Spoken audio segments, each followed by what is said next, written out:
We are the ones who don't know what we're fighting for. Give us a gun and send us all off to war. We are the ones who grow up in violent homes. We are the ones who don't know what's right or wrong. I know.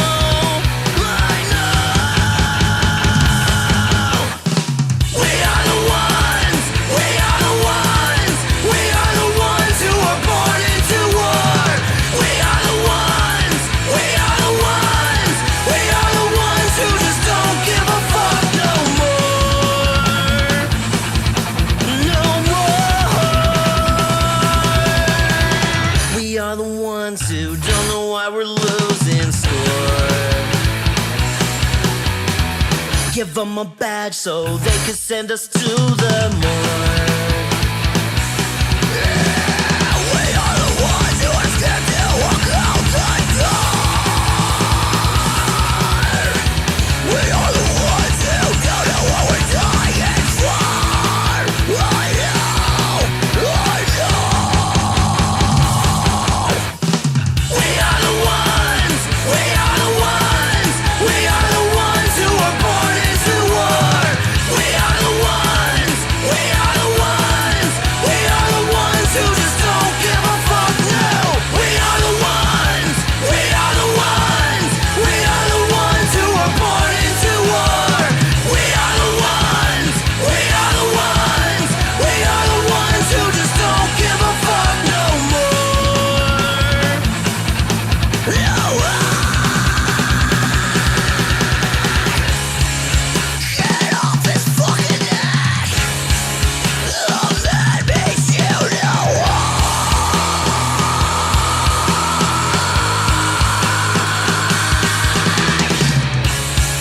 He can't fucking breathe. So let me shoot you.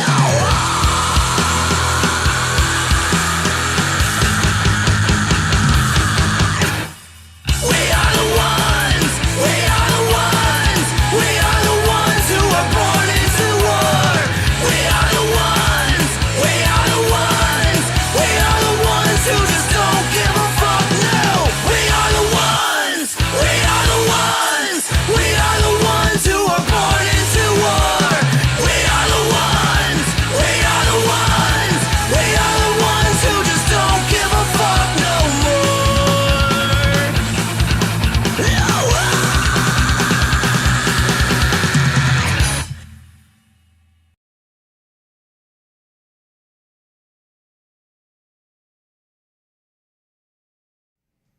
Warning: this podcast features adult subject matter, adult language, and things not meant for children to hear.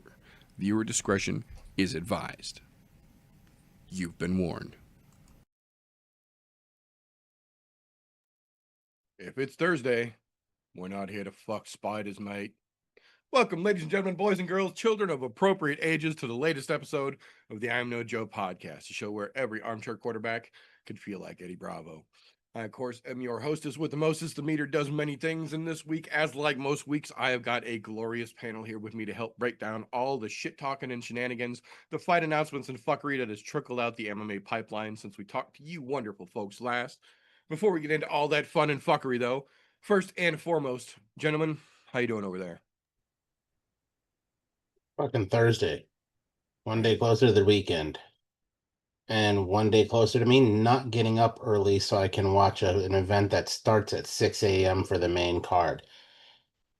So, for those of you who are night owls, this is your fucking card. The rest of us just got fucked, which sucks because there's some decent fights on this card. Yes, sir. For being kind of a hangover card. For being a fight night, yeah, for sure. Well, I'm back from my weekend excursion, my little mini vacation. Finally able to hear things after yesterday from, all the bass and musics, but I'm ready to see some good fights. I, on the other hand, do not feel like I've been cheated. I'm a little bit of a hybrid myself. On my days off, I like to ghost light as a night owl myself. So should be a good one. I'll probably be waking up right around the time that it all starts off. Right. Yeah, for those of you who are not aware, if you did not catch the combat sports menu, I do put that out in its own individual short. I actually put it out a little bit early this week because there was actually a card at 1:30 this yesterday morning. It was, I will say, it is one of the better cards that one has produced, but goddamn, was their production value PFL level. That fucking card dragged on so fucking long. I was there from the fucking very beginning of it, and I could not make it till the main event. There were 3 fights left on the card, and I could not hold my eyeballs open like fucking Bugs Bunny in the old cartoons anymore. I was cashed the fuck out. Like, it was bedtime for me, and if I couldn't hold it, I know there weren't a lot of folks in the US that were holding on to that fucking stream. So that's why I put that one out early. For the folks that did want to know or were able to fucking get up bright and early and catch half of it or whatever, like, it was out there. So that being said, we are going to go ahead and kick things off the way that we like to around here with a little bit of news and recent events. Fight confirmations, fight cancellations, official rumor confirmation or denial, things of that nature relevant in the fight world that have happened or at least been announced in the last week since we saw you fine folks. We've got a couple here where we do actually have to go backwards just a little bit to start the news out here. The first one, we just found out yesterday, confirmed, Aljamain Sterling just signed a brand new contract before the Yusuf Zalal fight because that was the last fight on his contract. And apparently, Sean Shelby and Mick Maynard had reached out to him literally just days before the fight to let him know that. But, excuse me, he did officially sign a 6-fight contract extension. So he has got 6 more fights in the UFC, or at least 6 more fights on his contract before he retires with however many left. Because even Aljamain Sterling said in the announcement that he just signed a 6-fight contract, he doesn't know if he actually still has 6 fights left in him, but either way it goes, he still wants to retire as a UFC fighter one way or another. So I understand why he signed a contract extension. I don't understand why he signed a 6-fight deal knowing he doesn't have 6 fights left in him, even thinking that he might not have 6 fights left in him. If you've been watching the show long enough, we talk about this all the fucking time.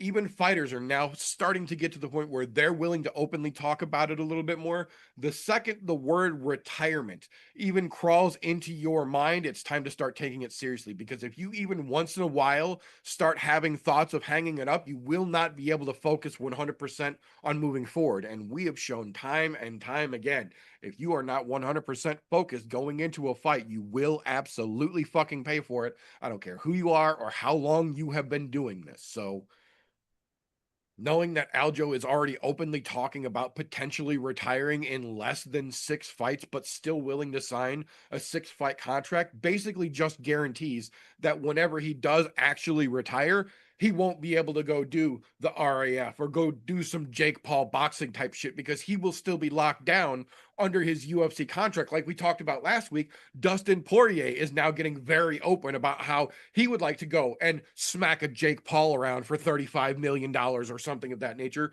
but he can't because he still has fights left on his contract with the UFC, and you cannot compete anywhere else once you retire if you do that with with fights still left on your contract. So Aljamain Sterling being fully aware of this and still putting himself into that situation just seems a little bit odd to me. Whoever his management is fucking trash. I 100% agree. That 'Cause is look, something that your manager should have went, whoa, whoa, whoa, whoa, whoa. If you don't think you've got 6, let's talk to him about 3. yeah, maybe 4. Yeah, maybe 4 if they want to get round And numbers. how about let's do this? Let's do like the month lease on your fucking house. Let's go fight to fight. Right? Yeah, Because at this based point, on my Aljo's been there enough. He performance. could have asked for that, surely. Oh yeah, he's been a former champion and he held the belt for quite some time. Yep. Love him, hate him, somewhere in between. I'm on that end towards hating. I don't hate the guy, but I don't really I like don't it. like him. Yeah, But credit where credit is due. He held the belt for quite a fucking while. he did. He And did his work for a minute. Yeah, in situations like that, if they're saying 6 fight, that money better be fucking ridiculous. Like 35 million for one fight, ridiculous. I know it's not. it's He knows it's not. Everybody watching the UFC knows it's not because they don't pay their fighters that well. yeah. No, I'd be surprised if Aljo got a 6-figure per fight contract. I'm betting it's still a high 5-figure. I'm guessing. No, I think he got 6 figures because being a former champ, I'm Well, guessing yeah, they gave no, him that's true. about He a does. quarter He million a does have fight. the fucking. He does have the champ status on his fucking resume. That's true. So Yeah, he might I be just barely touching six I, figures. I Yeah. think he'd be somewhere around the 200 to 250,000 range. That's what I was thinking. Like it'd be on the lower end. He ain't getting no half a mil. No way. No, and not at this point. But No. it's still crazy to think that you would knowing you're tossing the idea of retirement out, and you know you don't have six. There's no way I sign for six. No I'd be like, you fucking know way. what? Fuck it. You're right. I'm at the end of my contract. Let's play ball. I'm gonna go make money elsewhere. Right? Yeah. I If you don't want to give me a 4-fight or a 3-fight contract, cool. Let's just not renew. This will be my last one, and then I'll go into free agency and we'll see where the money really is. Yeah, because the money will hit. It'll Like be there. I Yeah. don't get me wrong. I appreciate the company man, of certain fighters. I mean, one of them, Jim Miller, fucking Cowboy Cerrone, Right. those kind of company men. I enjoy those. Aljo, he's obviously a fucking company man, just not the ones we like. Right. The Or that problem either, is apparently. if you're in the dominant position, he literally has the mount on the UFC. I have one fight left on my contract, which I am going into very shortly. Why not fucking play hardball there? It seems like a really fucking stupid thing to do. Fuck them.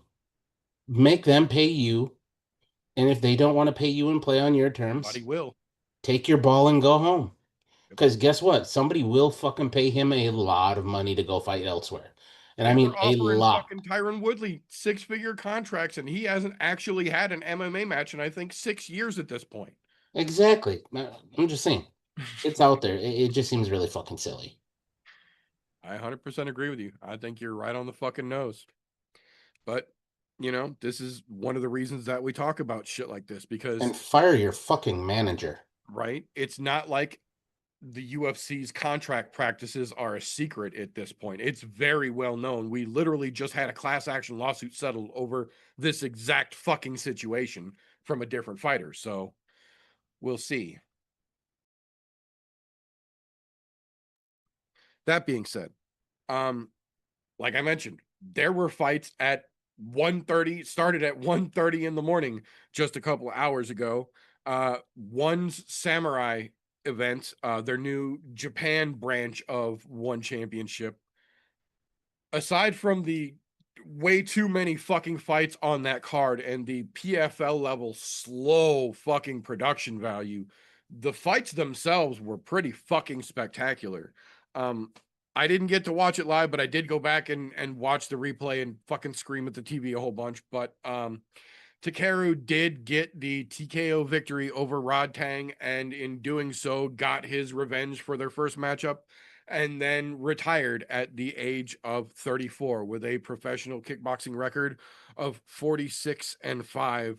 One of the first 3 division champions in one championship. So this is one of those situations we talk about it all the fucking time, and I will continue to talk about it. I would always rather see a fighter make the decision of their own to hang the gloves up while they are still fully able to sign their own name and tie their own shoes than the alternative. I would always rather see a fighter make the choice than have it made for them. So even though he is only 34 years old, he has literally had hundreds of matches in his career, as well as over 50 matches as a professional, and the very, very top of the top are on his resume one way or the other. So it is absolutely a tip of the cap to Takeru.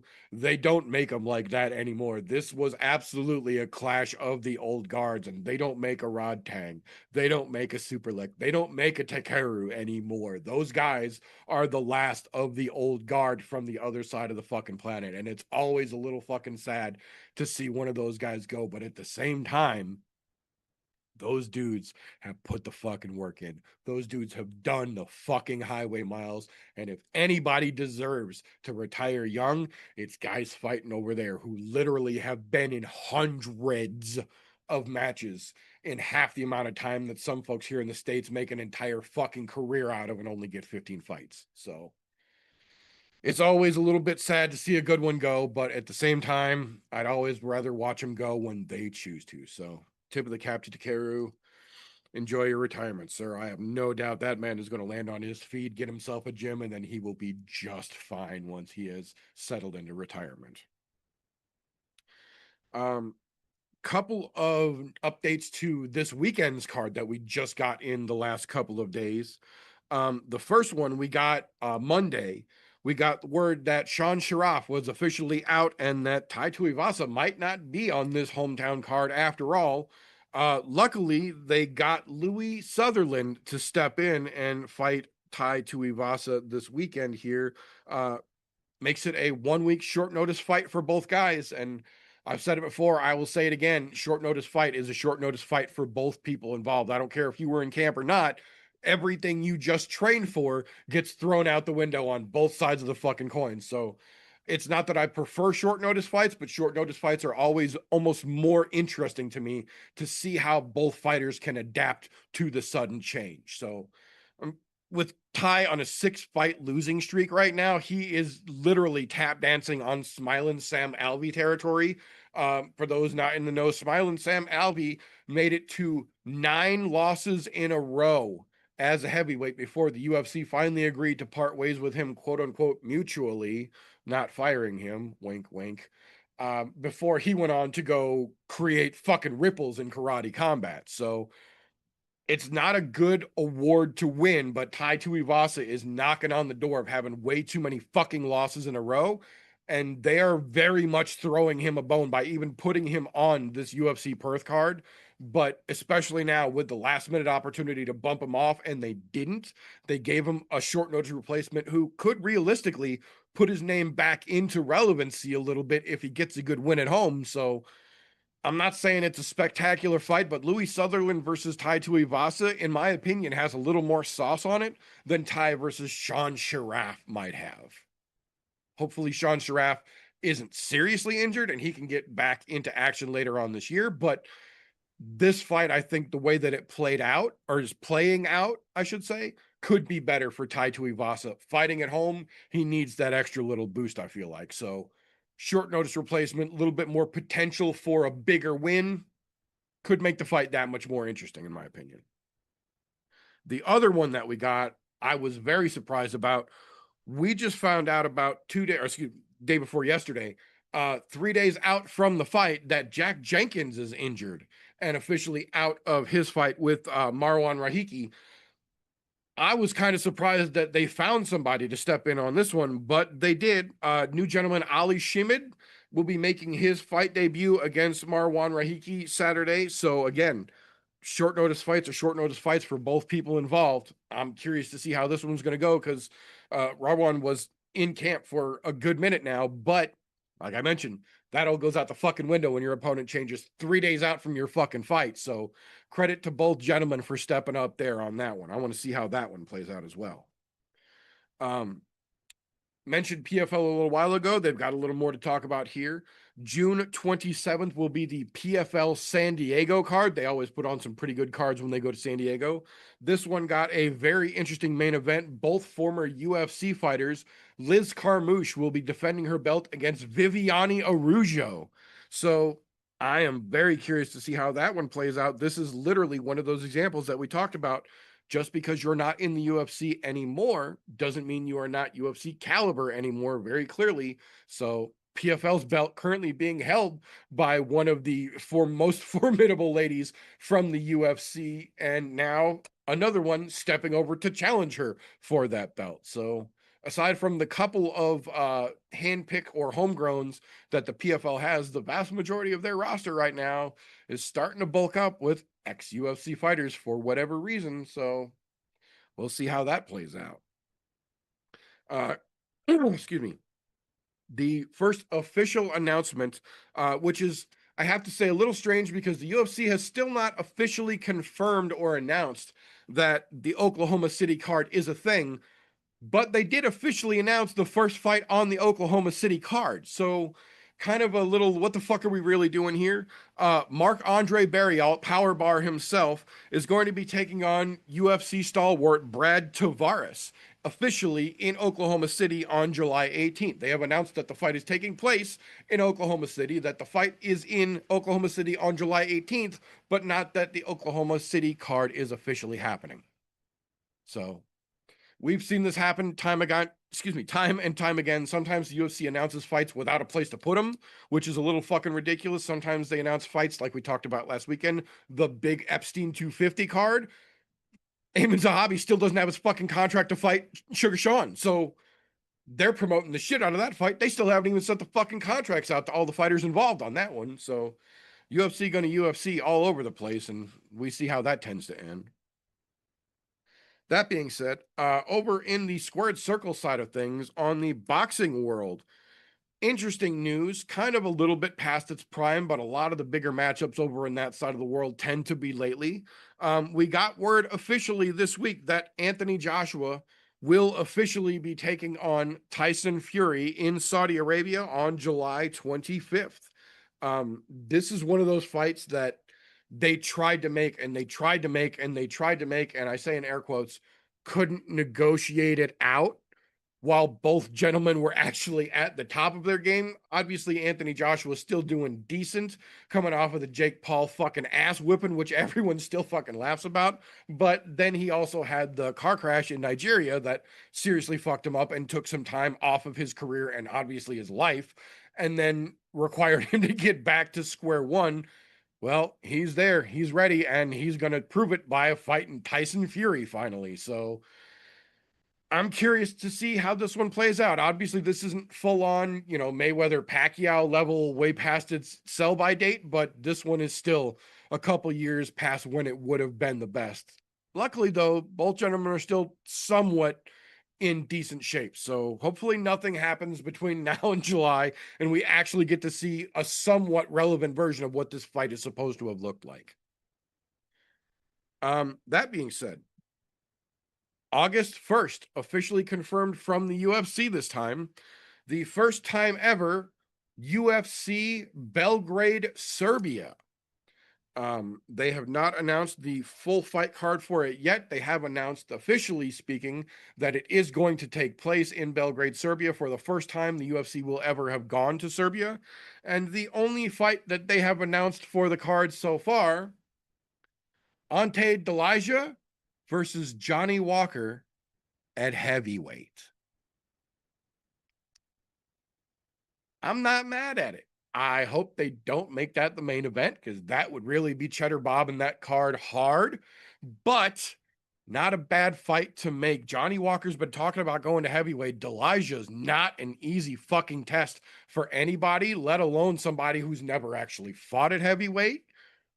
I'm kind of curious to see how Walker's going to do in that test. And on the other side of things, what is Delija capable of doing to a dude who might not be ready for the level that he's stepping up to? Because we've seen what Delija's been capable of in the past, and holy shit, that motherfucker in his mailbox hands can cause fucking problems. So I'm very curious to see how that's going to play out. A little weird that they're putting it in Serbia, but, like we say all the time, fights got to go somewhere once they're accepted.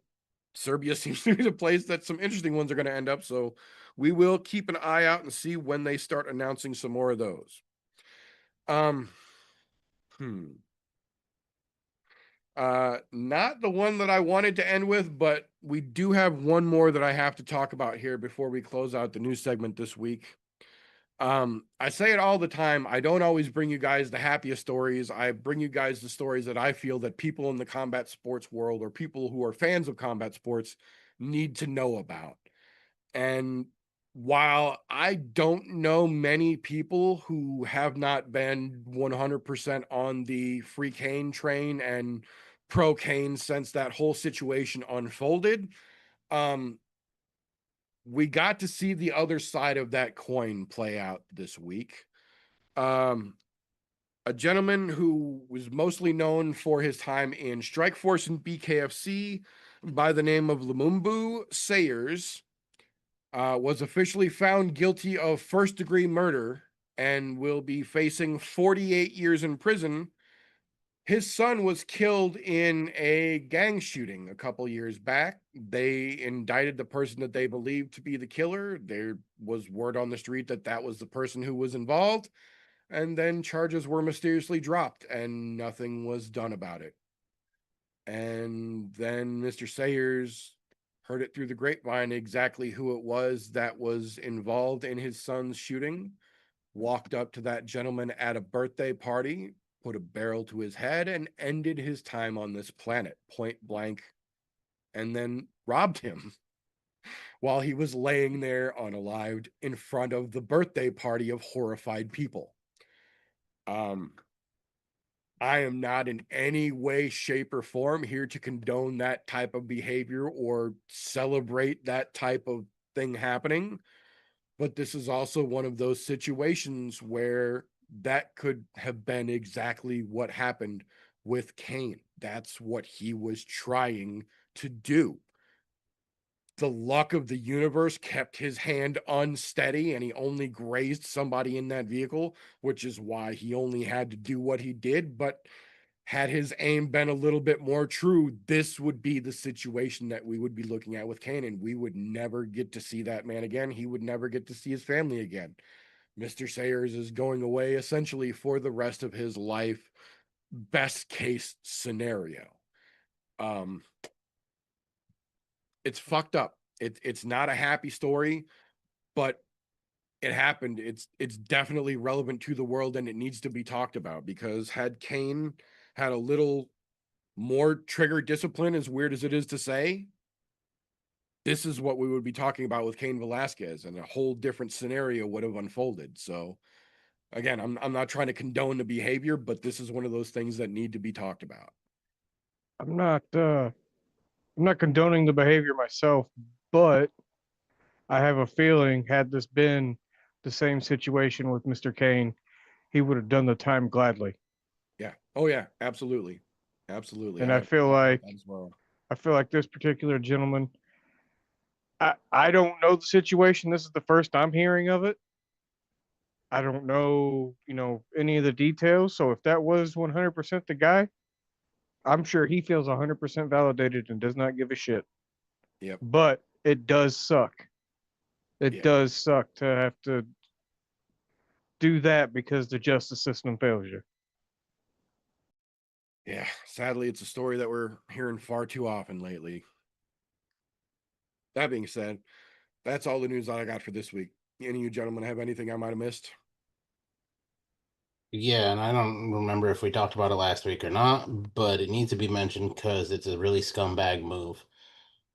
Tim the Dirty Bird Means was arrested on felony child abuse charges. Yeah, no, He that one got apparently talked about in group headbutted chat. his 17-year-old daughter. Yeah, I don't remember the rest of the details, but I know it is on felony charges. That I'm like, a yeah, dude that was highly respected in the UFC at one point. yeah. Fucking sad thing, and every bit of respect I had for that dude, gone. Out the window. Yeah, no, that one we talked about in the group chat. I don't think we mentioned it on the show. Yeah, I I fucking read the excerpts of the police report. It literally said she had bruises from her nose all the way down both arms. She had clear strangulation marks on her throat and a giant, I believe they called it a hematoma on her fucking head from clearly being struck with something. And she said that it was a headbutt. So, yeah, they don't put felony charges like that on you for suspicion if there's no evidence. And then the report itself has plenty of evidence. I And, encourage anybody to go read it for yourself. and, It's and not. I don't understand how that's possible. You have a guy like Cain Velasquez, who has a legitimate reason of going out and trying to off somebody, trying to protect his children. Then you have this jagoff on the other fucking side who's assaulting his children. Beating the shit Go out of him. fucking kill yourself. Go hang yourself right now. I'll say it.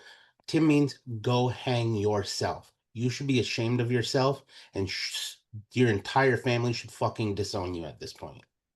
Yeah, we very, very proudly waved the Dirty Bird flag on the show prior to this kind of bullshit coming to light. You can bet your fucking ass he will not get any favorable time on this show. This will most likely be the last time you hear us talk about him for the foreseeable future. So, unless they give him a life sentence, then I'm all too right, willing. and yeah, as I say, with the exception of the follow up to this incident, clearly, yeah.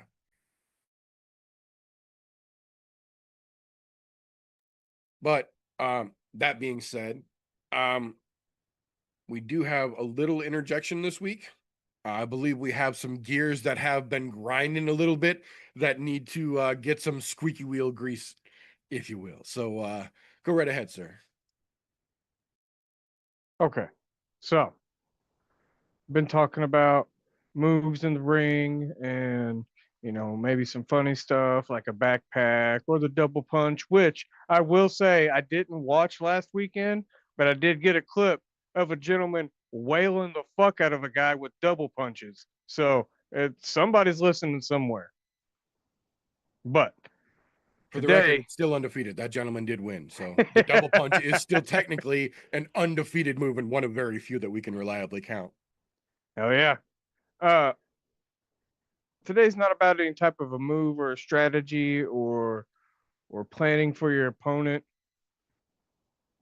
Today, uh, the more I think about it, the more it kind of infuriates me. But what's been grinding my gears or kind of pissing me off is the consistency.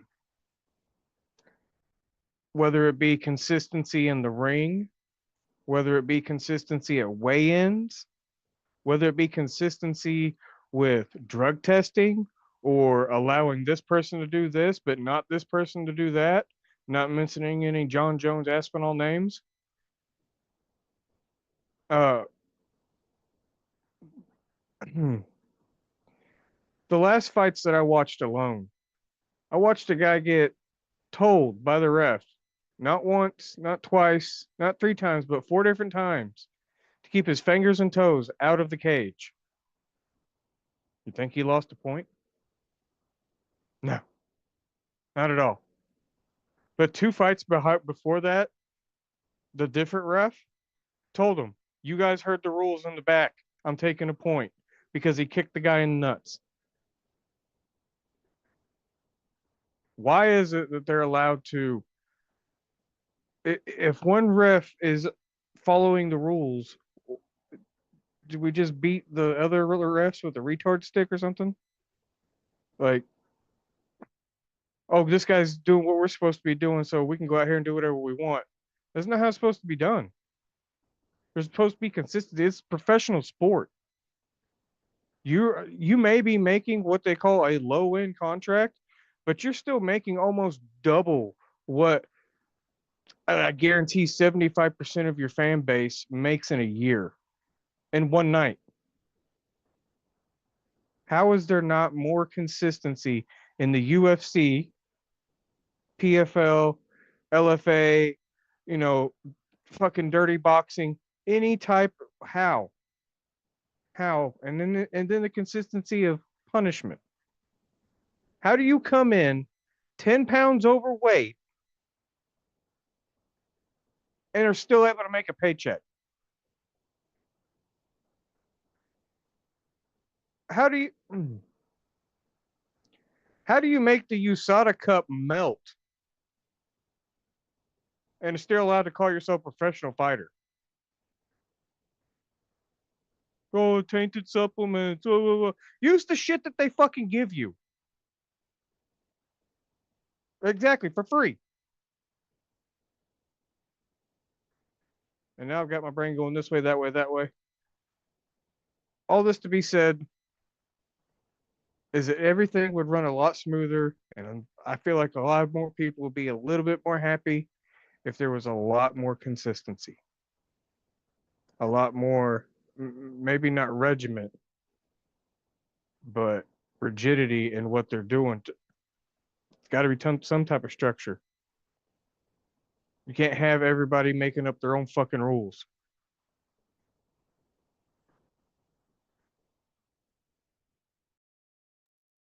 I wholeheartedly agree. I think you are spot on, and this is a great example of why we can't use you as a fucking casual anymore.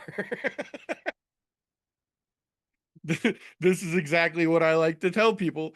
If you hang around long enough, you'll start to learn a little bit. And once you start to learn a little bit, you start to dig in a little bit. And once you start to dig in a little bit, you start to see the world for what it actually is. And this is exactly why we can't use them for our casual corner anymore. But that being said, he might be on the road, but this is the point in the show where if you've been watching combat sports as long as some of us have been watching combat sports, you start to learn what you like to watch and when it comes on and the best ways to watch it. And you inevitably start to develop a set of blinders, if you will, and you start to lose the forest for the trees. Well, luckily for us here on the show, we've got ourselves a bona fide young person out there diligently and delicately fingering the pulse of the MMA world to help keep us abreast of all the names that are going to be names before they are names, in a little segment that we call Slows, Cans, and Contenders. Appreciate you, brother. Glad to be here, even if it's always a little bit fucky. You got to watch out for the tweakers around the area at the same time. So before I start shitting on this card, we do have some good fights. Going back to Australia, like that fact. But I did want to touch on, I didn't get to be a part of the news, right? Because of me fucking working, just getting out. I heard some crazy shit today in the sense of local cannabis news that I just had to touch on. You know how I just started working for Greenlight? Well, apparently, right now, I've already known they got bought out by Good Day Farm. So I don't watch the local news or anything like that, but apparently there's a good old class action lawsuit going down. I've already known about these motherfuckers trying to monopolize the entire industry in this state. And not only is it a class action lawsuit, local cannabis and Vibe cannabis are the two main manufacturers that are filing the class action lawsuit against these motherfuckers. So serious hot water that the company I just started working for is in. Great shit. I don't even care about me losing my job. We need less corruption in this entire country, especially in the cannabis industry. With me as a consumer, I care more about good quality product and cheaper product instead of me getting reamed in the ass or the entire market getting funneled down to where one company creates the same shit and that's all you have the option to buy is bullshit that's overpriced, right? So threw that out there. To me, it's good news, even though you could look at it, oh, what? Aren't you worried about your job? No, fuck that. I can find another job. Did once, do it again. And I know how the fuck to grow weed. I know a lot about weed, so I ain't worried about that. Spread the love. Now I got to shit on some fights. And we got to start with these old guys. That we got these fat old guys. Now I'll start out with Gaziev. I don't understand why Gaziev is in the UFC and to begin with, obviously. But especially with this weekend, not going to be the greatest fucking fight or appearance. You got the Tafa brother. I guess he didn't look as bad in his last fight, but I'm still not here for it when the dude's like 3-4, 3-5 in the UFC career at this point, bounced around from heavyweight to light heavyweight. Tafa boy's got some shit they got to work on. Hopefully, see a decent appearance from him, but there was a couple big guys before the one that I loved beyond belief. I got to throw him in the garbage, man. He's on, what, a 7-fight losing streak now. I fucking love 6. Yeah, hopefully not 7 this weekend. But I got to throw the fight in the can as a whole. Like, we might get tied to get the win, so that would be fun. But fucking Sean Sharif was a fucking can in his own. I was going to say, Sharif is out. Louis Sutherland's Yeah, in now. no, that's what I was building up to. Yeah. Sharif was a can in his own, but Louis Sutherland's a fucking can. I love rooting for the Scottish guys. Vinny's Irish and Scottish, right? We got that shit in our blood. We like rooting for the Scots. Sutherland has just looked like fucking dog shit. Just like what we saw with Checha last weekend, fucking getting his ass flung across the canvas by Ryan Spann. That was the only good moment of that fight, whole fight card last weekend. Seeing Ryan Spann Superman punch fucking Buchecha across the octagon. It had me laughing my ass off. I don't think we're seeing that this weekend. I love Ty. I'd love to see Ty win, do the shoeies, home crowd, all that good shit. We didn't see it earlier this year. I don't think we're going to see it this time either. Now, Louis Sutherland's not great. Ty might get the win, but it's just got to throw it all in garbage. And then, got to be honest as well, another Australian local, Jack Jenkins. I got to throw that boy in the old garbage as well. He's out I too. think. Oh, he's out too. Oh, well, shit. Yeah, He I was threw gonna himself. say you must He have threw missed himself that in in the the shitter, news. huh? That just happened 2 days ago. He's out. They're bringing in a new guy to make his debut against what the fuck is his name? Marwan. Yeah, Ah, Rahiki's still in. They brought in a new guy to make his debut against him because Jack Jenkins well, just got hurt 2 days ago. Marwan is on the opposite side of things for me. I'll talk about that in a second again. But Jack is definitely in the shitter. I had to throw him in the shitter, even though he threw himself in the shitter. That's just great. All right, then what else do I have in the trash? Oh, yeah. Fucking two other guys got to touch on, obviously. Thimba Grimbo, his ass has got to go in the damn trash can. And then Dariush. Dariush has gotten a little too old. Got to throw those guys in the garbage. I do have two potential on the fencers this weekend, two contenders. Cody Steele, he had a horrible debut, in all honesty, but the kid has been a hyped up prospect. I know he's got a lot of knockout power. Looks really good on the regional scene. We'll give him a second chance, but it's all he's getting. Contender moment. See what you can do with your second shot, because he was so hyped up, but he looked bad in the debut. And you got Tim Elliott, another guy from Kansas City, lived in Texas for a while. We're always going to root for the dudes from Missouri or Kansas City, but Tim fucking looked good in his last fight. He's another one of those old dudes still fucking sticking around. He's in the top 15 already. He wins this one against Usyk. That's something. We got to keep that boy around in that top 10. See if he's got one last grandpa run in him. So he's on the fence. He's at least going to give us a hell of a fight this week, and he ain't going to make it easy for Stevie. I love me some Vinny Siggs, but you could throw that fight in the contender spot as a whole, because Vinny Siggs, after that shot he had against Pantoja, it looked a little rough. Hopefully he can bounce back. We'll see how it goes. I did put that fight kind of leaning towards the contender side of it, but you could throw it on the contender spot.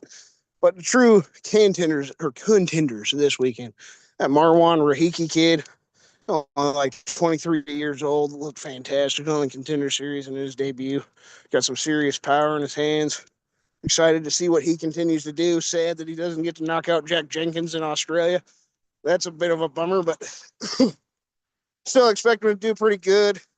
You got Cam Roston. I'm excited to see what he continues to do. The kid's looked good in his first few fights.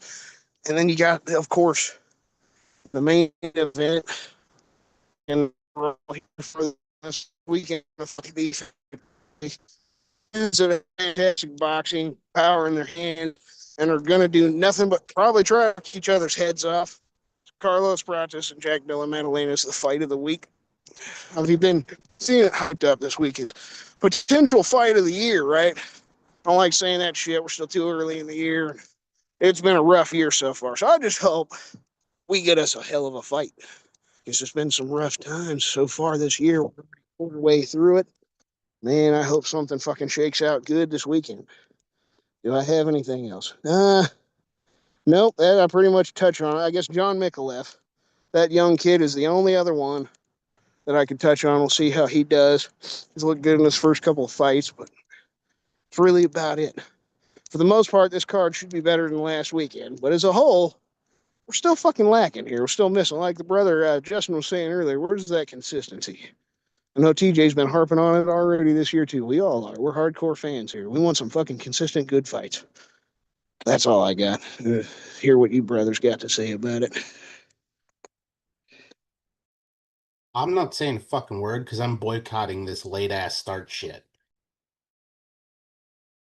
That's all right. I got plenty to say about this one.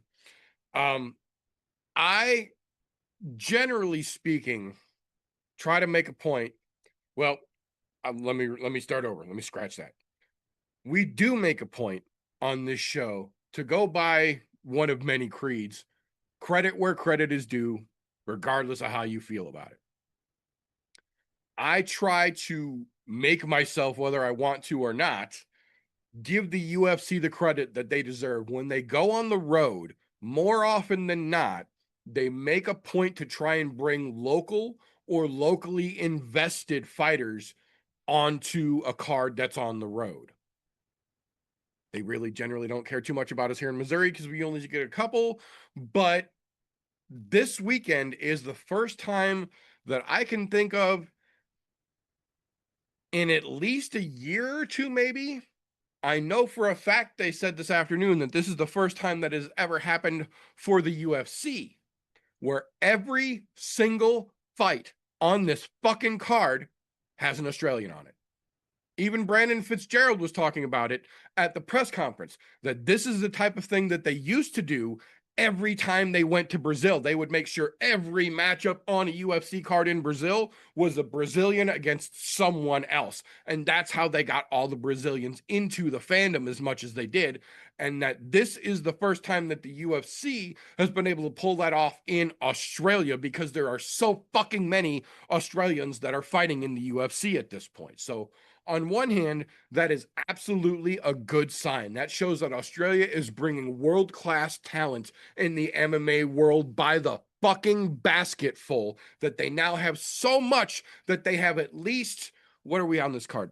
15 fights or 14 fights? 13 now that we, now that we lost the other one. So there would have been 14. Now there's 13 fighters from Australia who are at a world-class level enough to make their appearance on the UFC card. That's a good fucking thing to have. That's a good problem to have, that you have so many great, not that you have so many, but you have so many great fighters representing your country that you overflow an entire card. That's a good problem to have. It's a little weird that it's taken this long to get there, considering that there's generally been a lot of really good fighters from the New Zealand, Australia area, the Oceania, but we got there. Ladies and gentlemen, we got there. We got a full Aussie-led card here. That being said, I don't know that all of the Aussies are going to be victorious this weekend. Much like the last time we were in Winnipeg, the Canadians looked like they had a good chance to make a sweep, but couldn't quite pull the whole thing off. I think we're in real similar waters here with the Australian card. I think most of the matchups definitely favor the Australians for the most part, but there are definitely a couple here where they could be a big upset. Colby Thickness, he's been making decent waves. I'm just not completely sold on it. I get that he trains with some fucking killers and he's supposed to have the potential. I just haven't seen enough to get excited about him quite yet. Vince Morales on the other side, though, is a fucking sacrificial lamb. They are throwing him an absolute fucking softball to try and make something happen with. I hope that he does. I'm not sold that he's going to, but I hope that he does, because this is about the easiest chance he's going to get. Once you start working into the rankings at bantamweight, there is no fucking easy work anymore. So getting a guy like Vince Morales at home is as much of a fucking silver platter offering as you're really going to get. And I'm curious to see if Colby's going to be able to actually make the most of it or not. One of the first, oh, you guys are fucked moments that I think is going to come up is when Bobby Knuckles' training partner takes the stage. I understand that a lot of people are ready to sign the fucking closing deal on GM3 and send him out to fucking pasture.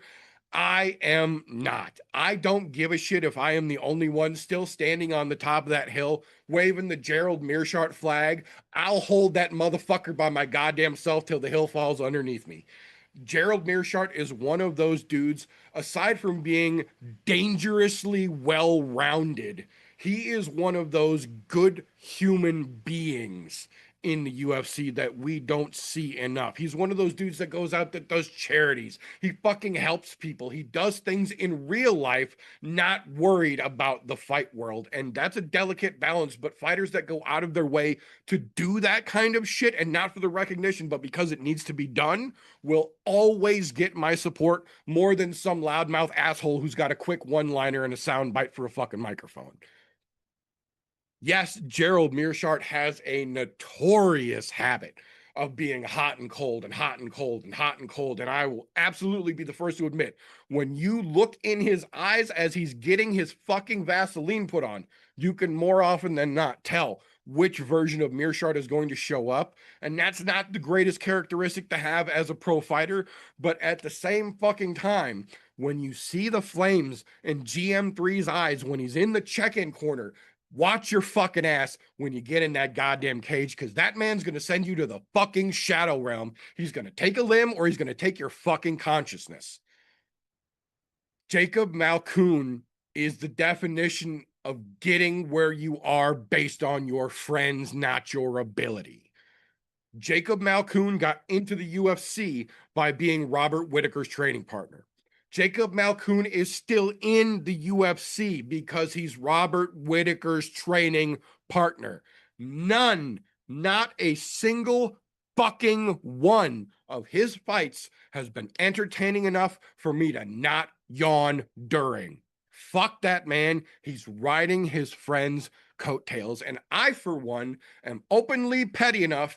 I would like to see GM3 bring that to a grinding fucking halt this weekend. And he is absolutely capable of that, in my opinion. Now, like I mentioned, he is also notoriously hot and cold, so there's no guarantee he could show up like a dead fucking fish and make Malkoun look like a fucking superhero at home.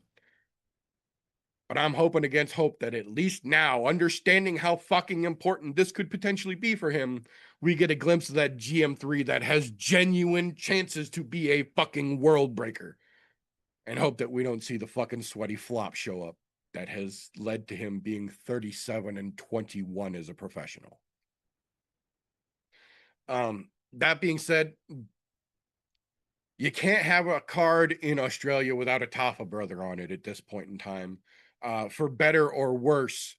In this situation, this is again one of those UFC is bringing in a sweet innocent little lamb on a silver train going, come on, Junior, you can do this. Come on, Junior, make something happen. Kevin Christensen is damn near brand fucking new and hasn't really had a chance to even show what he's capable of, but we know what Junior Tafa can do when he actually commits. The problem is Junior Tafa is one of those fighters that almost has an antithetical reaction to fighting at home. Junior Tafa almost does worse when he fights at home, much like a Derek Lewis, who has been very open about hating fighting in Texas, but in Houston specifically, because not only does he have the pressure from the fight, but the pressure from the crowd doesn't help him. It actually gets worse for him. It makes it more difficult, more stressful for him. Junior Tafa is very much the same way. I almost feel like he does better on the road because when he's at home, he gets too much pressure from the hometown crowd to do good. We will see Saturday morning if that plays out this weekend or not, but there's a real good chance it might. Tai Tuivasa versus Louis Sutherland. I said it earlier. I would stand by that statement. I feel like it's a better fight than the Sean Sharaf fight would have been, but that doesn't mean it's going to be a good fight either. There's a very legitimate chance that this is a 15-minute walrus slap fight that has 2 minutes and 43 seconds of, oh, what the fuck is happening? And then, all right, guys, come on, poke him with a stick. Do something already. Like, we very well could get like 2 minutes of, oh, this is exciting. And then 13 and a half minutes of, oh my God, they're still doing it. This very well could be the last time we see Tai Tuivasa if we get a walrus slap fight, whether he wins or loses. Tai Tuivasa, for his career's sake, and to God fucking hopefully end his 6-fight losing streak, He needs to go out and fucking clobber Louis Sutherland and 35 seconds, lay him flat out on the fucking canvas, climb up on the cage, and do a fucking shoey in front of that crowd to save himself more than anything else. And unfortunately, much like Gerald Mearshart, Ty has a very, very good possibility to show up like a dead fish and just not be able to fucking perform. But at this point, Tai Tuivasa on a 6-fight losing skid, if he shows up dead fish and can't fucking get it together, this is probably the last time we will ever see him. I think GM3 could probably still put on a boring performance and get a couple more fights out of the UFC just because of who he is and how long he has been doing it at top level. But Tai Tuivasa said it himself this week at Media Day. I'm on a 6-fight streak. I'm fighting for my fucking life right now, quite literally. So I hope he truly understands that and he truly means it, because we've seen in the past a motivated Tai Tuivasa is one of the most dangerous men in the UFC. End of sentence. But we've seen the other side of that coin, and we've seen the other side of that coin far too much lately. So if he can't get his ass in gear, this is going to be the end of the ride for Bam Bam. Hopefully it's not, but it's on the fucking line.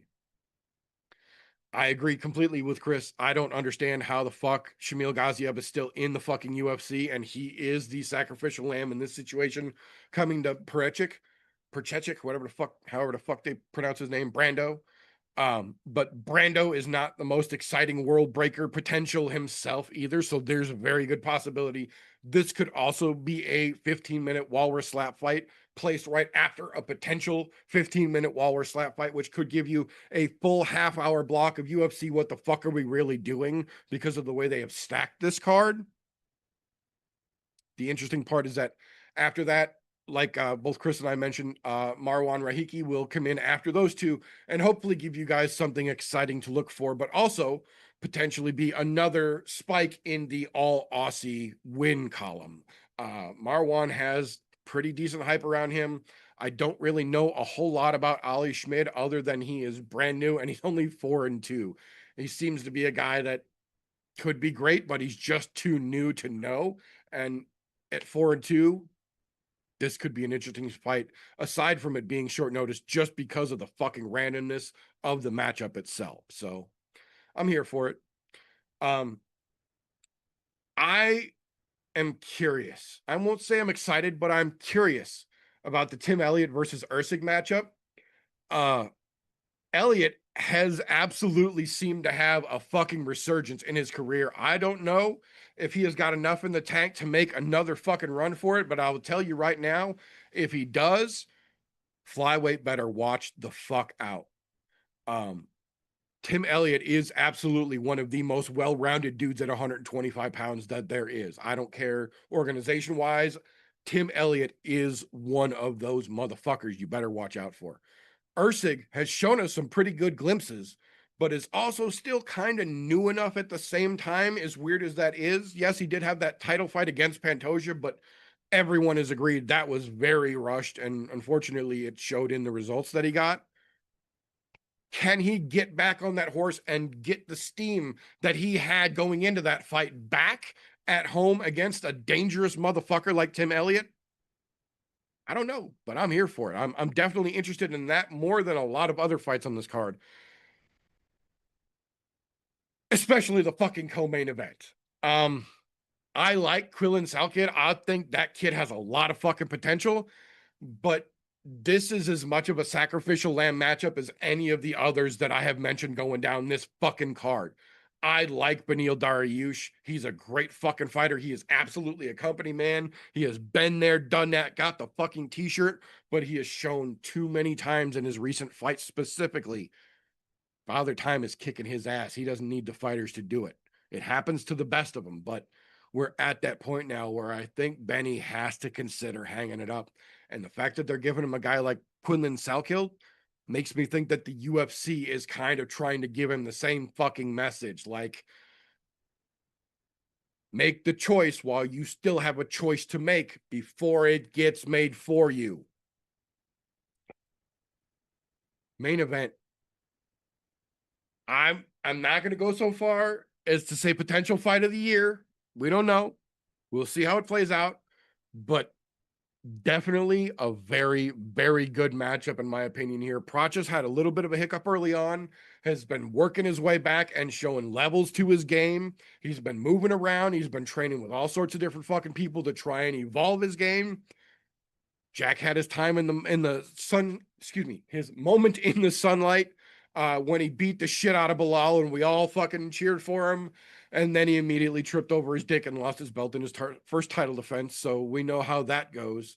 But if you want a chance to get back at that and you're Jack Della Maddalena, you have no choice. You can't just decision 25 minutes against Carlos Prachas. You have to come out and you have to show why you should be back in the next fight for 170 pounds belt. Because if you don't, Carlos Prachas is on enough of a tear, taking out a former title holder will absolutely put him in that conversation. There's a real possibility the Marlboro man from Brazil could come down under and ruin the fucking evening at the very end. I don't know, but goddamn, if this isn't the best fight on the fucking card, 100%. This is the most relevant in the division right now. This is the most relevant on the card, and it luckily has ties directly to the location. So you can bet your ass when they start that walkout music, everybody in that fucking building is going to be losing their shit this weekend. So not the best card of the year by any stretch of the imagination. Nobody needs to get too excited. But if you're a night owl, this card is fucking bombing for us. If you're not, enjoy the replay or look out on the I'm No Joe YouTube channel short tab for all the relevant finishes you missed while you were sleeping.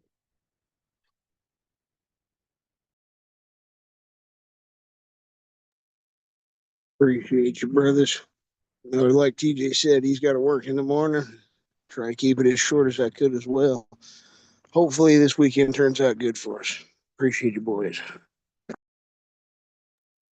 Thank you very much, sir. Always appreciated. So that will bring us to the only segment of the show that actually requires its own individual disclaimer, if you will. Tapology.com in no way, shape, or form supports, sponsors, or endorses the I'm No Joe podcast. Yet. That being said, Tapology.com does give you the option to go onto their website, make a free account, and make fantasy-style MMA picks like we do here on the show. They even let you make groups. So we made one.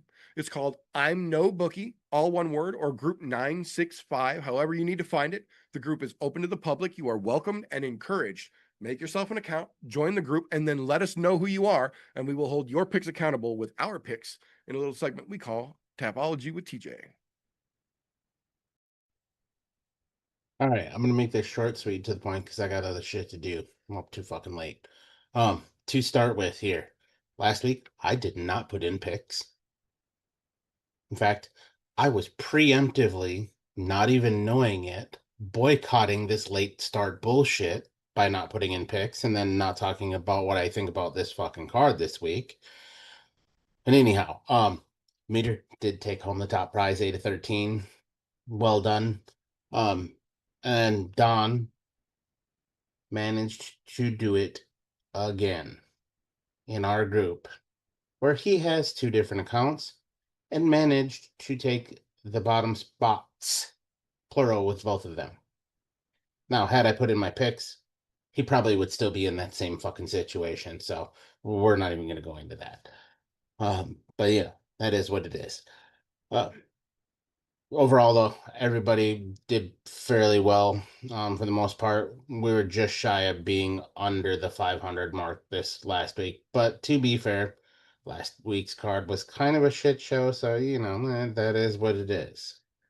And to be fair, I didn't care because I was drinking whiskey and moving whiskey barrels around in my yard. So and I mean that literally. There are whiskey barrels in my yard, 4 of them now. Yeah.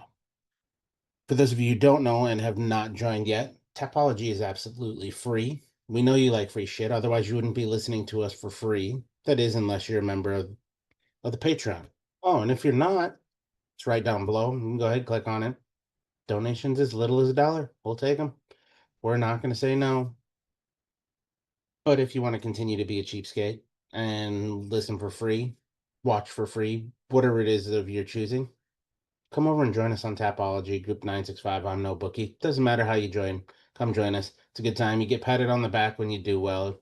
You get told that you trip over your dick twice when you have 2 accounts. So, anything can fucking happen. And it's all in good fun. There's no money involved, so you don't have to worry about that. Now, being as those of you who are late to the party, there is a new Grand Prix starting here this weekend. So those of you who are listening on the all audio platforms will have missed your fucking opportunity. Unfortunate. We warned you However, last week it was starting. yes, we did give you the heads up. But, this point, you shit the bed. To be fair, I did see when I accepted my invite, we do have a newcomer to the party, which is gonna be fucking excellent because that means I get to talk some more trash and tell people when they're really fucking up. Yeah, we're walking. I will be walking Flitlock through making his first official set of Tapology picks tomorrow afternoon when he gets home from work. It'll be a good time. Oh, with all of that being said here, let's skip right over to odds here, and I'm gonna make this short, sweet, and to the point. The vast majority of the card is coin flippy. However, caveat to that statement, there are a couple really wide fucking odds on the card. And so we are going to touch on those. And then, of course, the co-main and main. But for the most part of it, they're all very coin flippy. The Let's start with something that's a fairly wide, and we'll go from there here. Steve Ersig and Tim Elliott. And mind you, I am looking at this from the Caesar site. So you got Steve Ersig a minus 210 favorite over Tim Elliott a plus 175. I'm not surprised at those odds. However, I think they should be a little bit closer. I like Steve Ersig, but once he got to that title shot and got just decimated, he hasn't looked the same since. He looks like he belongs there, but he hasn't looked to that same high level we thought he was initially when he came in like a fucking bat out of hell. Next one we're gonna talk about here is oh wait a minute. Was that the one that got fucking canceled? Let me double check. No, it's still on there. No, that's the replacement fight. That's right. Marwan, Rakiki, and Ollie Schmidt. This one's fucking wide, boys. Marwan, a minus 750 favorite. Ollie Schmidt, a plus 490 underdog. So there are some wide ones on the card to be had here. Now, another one that's slightly wide before I get to the big boy on the card is the Jonathan Milkef and Thelma Gorambino, or how the fuck he Lembo says it. Garimbo. That's the Garimbo. Rock's buddy. Yeah, that's the Rocks buddy. That's right. Buying them houses and shit. Jonathan is coming in as a minus 240 favorite, to nobody's surprise. Themba coming in as a plus 200 underdog. Not super wide, but wide enough. Now, for the widest odds on the card, you have GM3 Gerald Mearshart and Jacob Malkoon. Malkoon is coming in as a minus 1,000 favorite over a plus 650 GM3 and Gerald Mearshart. So, know that GM3 is a very sneaky veteran. This may be one of those ones where you want to throw a little money towards GM3. I think these odds are slightly wider than they should be. However, love him or hate him, Jacob Malkoon has been kind of on a tear on his way into the UFC. So they're kind of giving him that little bit of fucking umph money right there. But we've seen this before where they think somebody's going to walk through somebody and give them the fucking super wide odds, and all of a sudden shit hits the fan. So, with all that being said, let's move on to the co-main, which is Benil Darius and Quinlan Selkild. Selkild as getting a minus 440 favorite over Benny being a plus 340 underdog. pretty wide odds in a co-main event. What the hell do I know? To be honest, I would have much rather seen the Steve Erceg and Tim Elliott be the co-main event than that. But hey, the UFC is going to UFC. I also figured those odds would have been a little wider too, honestly. This is true. On the other side of that, here in the main event, and Carlos Prates and Jack Della Maddalena, Jack is coming in as a plus 100 underdog. Carlos Prates a minus 120. So pretty much a fucking coin flip. It could go either way. To be honest, we've seen what Jack Della is capable of. I mean, he's the former title holder for that matter. And Carlos Prates is probably going to smoke 2 or 3 cigarettes in the warm-up rooms, and then he's going to fucking go out there and do his fucking thing. It's going to be a hell of a good fight. I'm glad that I'm not going to get up stupidly early, because I should be up just in time to watch that. But like I said, most of the odds on the card pretty coin flippy. There are the few exceptions, which I did cover there for you, and there's money to be made and money to be lost. If you're a gambling man, don't bet the fucking house. It's a stupid idea. However, if you bet the fucking house and you win, feel free to sling some our way. We're not going to tell anybody. Well, depends on how much you sling us, then we might have to fucking record it with taxes. Thank God I am not the owner of the fucking Patreon here. I don't have to worry about recording those goddamn taxes. But, that's all I got this week. Again, I will keep myself short because, these late night bullshits, because somebody doesn't know how to tell their job to go fuck themselves. I'm only working day shifts. Stop being a bitch. Nothing but love for you, man. But still, if you already got all that shit going on with getting bought out and some weird funky shit, I'd be looking for other employment that's a day shift anyways.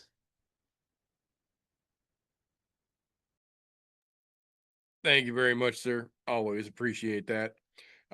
That being said, that is going to do it for this particular evening.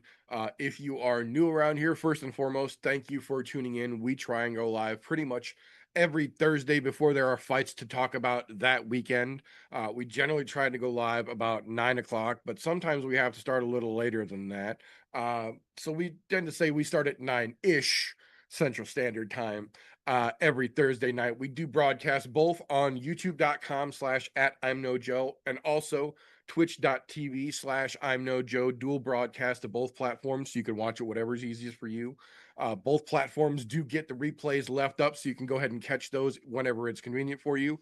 If you miss the replays on purpose, I understand that. We also own mirrors, and for that reason, the week after we go live, we put the all audio version up over at anchor.fm/I'mNoJoe. You can hop over there, pick the podcast up in your podcast consumption platform of choice, Google, Spotify, Apple, whatever you use. It's there and it's free, just the same as watching us is. If you like what we get up to around here, give us a thumbs up, subscribe, make sure you turn that little notification bell on so you don't miss an episode. If you really like what we get up to around here, 2 things you can do. First, share an episode with a friend. There's plenty in the archives here. We've talked about every major card that has happened for nearly the last decade. So there's plenty out there. Share it with a friend. See who else gets crazy with us. 2, patreon.com/I'mNoJoe. For as little as $1 a month, as much as you are comfortable giving, you can help us do what we do around here. In exchange for that money at any level, first and foremost, we put your name on the end of every broadcast to let everyone know how fucking awesome you are for supporting us. More than that, for your patronage at any level, you get access to the unaired and unairable behind the scenes bullshit. All of the fun and fuckery that got us kicked off of OnlyFans as a podcast. Yes, that really happened. That's all on the Patreon for any tier level, as well as Patreon exclusive content. We put shit out just for those of you who help us do what we do. That being said, the other side of that coin, if you don't like what we get up to around here, first and foremost, what the fuck are you still doing this deep into the podcast? Give us a thumbs down and then go fuck yourself. We won't even dispute it. That being said, when we wrap things up around here Thursday night, that is not the end of the fun, because tomorrow and pretty much every Friday, this gentleman and his other half will drop their podcast, the Slow Bake and Contemplate podcast, over on Spreaker.com. Links down below, whether you are watching or listening to this, for their social media, their podcast, as well as their channel over on the I'm No Joe Discord server. Go click on it and tell them how fucking good they're doing over there. Appreciate you, brother. You can't ever fucking stop showing the love, especially when he's having to stay up late Give the brother Golf T Vape some motherfucking love. May not be streaming anymore, but the brother still got his socials and got ways he can show him some love. Hey, maybe send him some money. Wouldn't that be nice? That'd help the grumpy aspect of him staying up late. Come on, motherfuckers, help me out here. Show the brother some love. I appreciate you boys like always. Sir, I don't think there's enough money in the world to not make me grumpy about staying up past my fucking bedtime. That's why I'm not mad that the UFC finally got forced into moving their start times a little bit earlier, minus these fucking on the road shows, but we know that's gonna happen. There's a lot of time between now and next week, and there's nothing going on Wednesdays anymore, so you should go down below, find out all of the many things that the meter does do by clicking on one of those link trees. Linktree / the meter does many things, Linktree / I'm no Joe. That will take you to each and every one of the many things that the meter does do. And who knows? You may find yourself high on life too when you're done enjoying and partaking in all of the many things that he does do. It's worth your time. I'm just saying. And I don't even partake. Thank you very much, sir. Always appreciate it. Yeah, if you are a fan of Satan's Jazz Cabbage, definitely want to go over and click on the other link down below. There have just been some things released. There are some things in the works getting ready to release, and I have got a fresh pack of Legos right over there to be assembled on a live stream coming up at a date to be determined. So if that is the kind of shenanigans you enjoy getting up to, definitely click that other link. But if you're just here for the punchy kicky, I appreciate that. Just the same, the I'm No Joe link tree will take you to everything there is. I'm No Joe, and we appreciate all the support. That being said, that is all we've got for this particular episode. So until next time, boys and girls, don't let ignorance stop you. You can root for anything.